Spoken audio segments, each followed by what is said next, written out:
toute l'équipe? Mais t'es tout seul, papa. Bah, t'es avec moi. On est un peu une équipe du coup. Ok. Mais il n'y avait pas d'anglais à l'époque de Clovis. Non, mais c'est bien pour ça qu'il n'y en a aucun qui a été blessé ou maltraité pendant le montage d'ailleurs.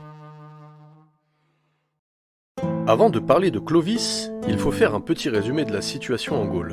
En 476, Odoacre dépose le dernier empereur Romulus Augustule et prend le pouvoir en Italie. La Gaule est partagée entre plusieurs rois barbares. Euric le Wisigoth contrôle un vaste territoire s'étendant de Bourges jusqu'en Espagne et débordant sur la Provence. Les Burgondes et leur roi Gondebaud occupent la Savoie et le Lyonnais. Le royaume de Syagrius, dernier bastion de la romanité et du catholicisme, est situé entre la Loire et la Somme. Mais Syagrius n'a aucune influence sur son territoire. C'est bizarre pour un roi. Oui, mais lorsque son père est mort, il était trop jeune pour régner. Alors il avait un tuteur, le comte Paul. Et le comte Paul était très proche de Childéric et des Francs. Alors à sa mort, Childéric est devenu le protecteur du royaume de Syagrius. Mais un protecteur un peu envahissant.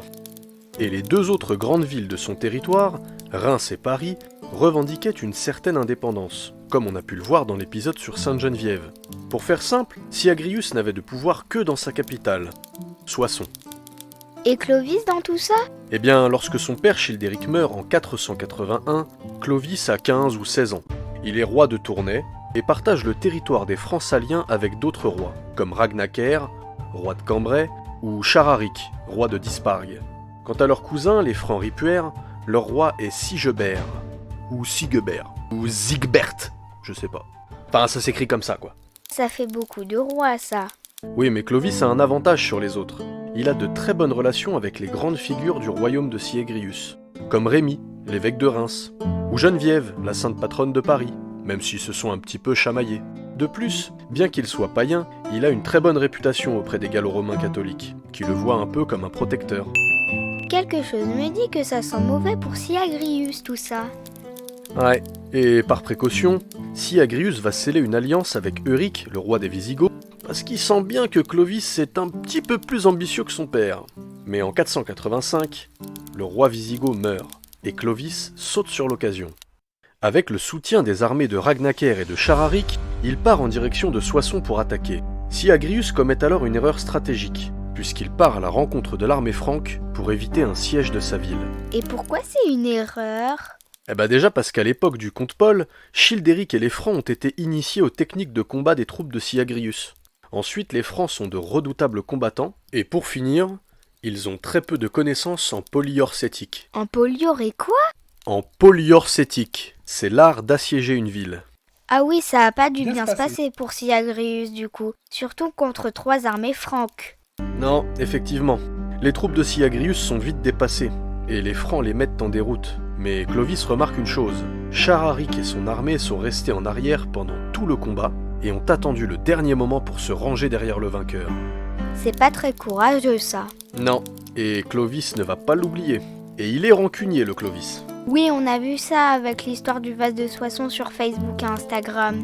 Ouais, et au passage, rejoignez-nous sur nos réseaux sociaux. Nous y partageons des anecdotes et des histoires découvertes au fil de nos recherches. Mais dis-moi, tu nous fais un petit résumé de cette histoire pour ceux qui ne la connaissent pas ? Oui. Alors quand Clovis a commencé à conquérir le royaume de Syagrius, un magnifique vase en métal a été volé dans une église. L'évêque a demandé à Clovis de le rendre. Alors le roi a demandé à ses guerriers s'ils pouvaient récupérer le vase en plus de sa part. Un des soldats a mis un coup de hache dedans en disant à Clovis « Tu n'auras que ce que le destin t'accorde !» Sur le coup, Clovis n'a rien dit.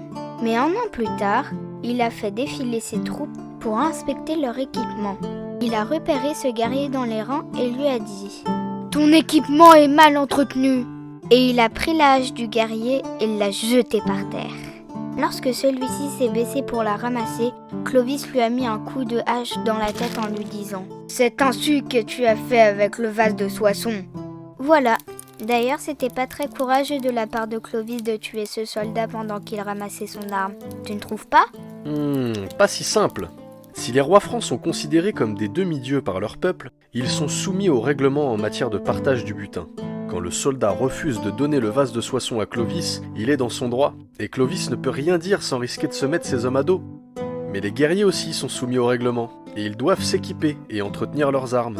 Lorsque Clovis le voit avec un armement défectueux, il est en droit de le tuer. C'est la loi. En fait, si on réfléchit bien, Clovis est juste dans cette histoire. Ce guerrier a voulu être tatillon sur le règlement, le roi n'a fait qu'aller au bout de sa logique.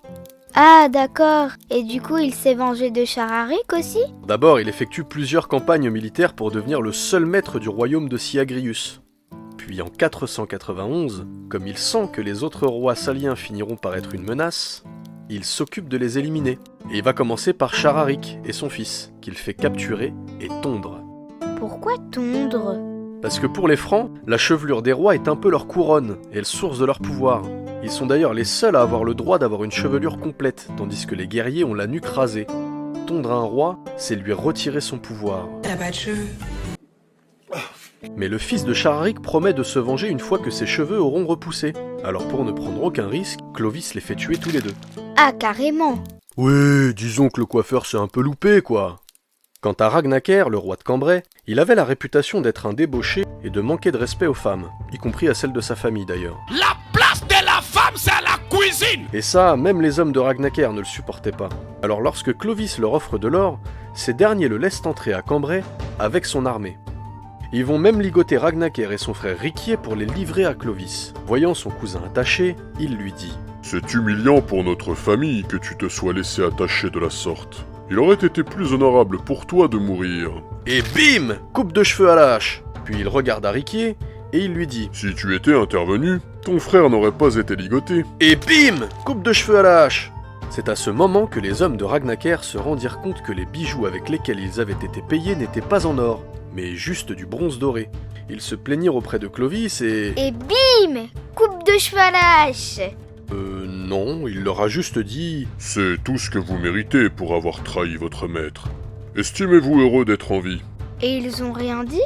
Non, dans le fond, ils savaient que Clovis avait raison. Et tu vois, ma fille, en une dizaine d'années, le roi Telefran de Tournai a étendu son territoire en mettant la main sur le dernier royaume romain d'Occident, tout en s'assurant d'être le seul roi des Francs saliens.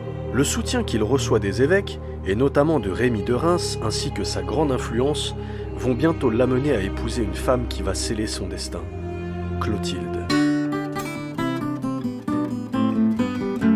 Surprise, malotru!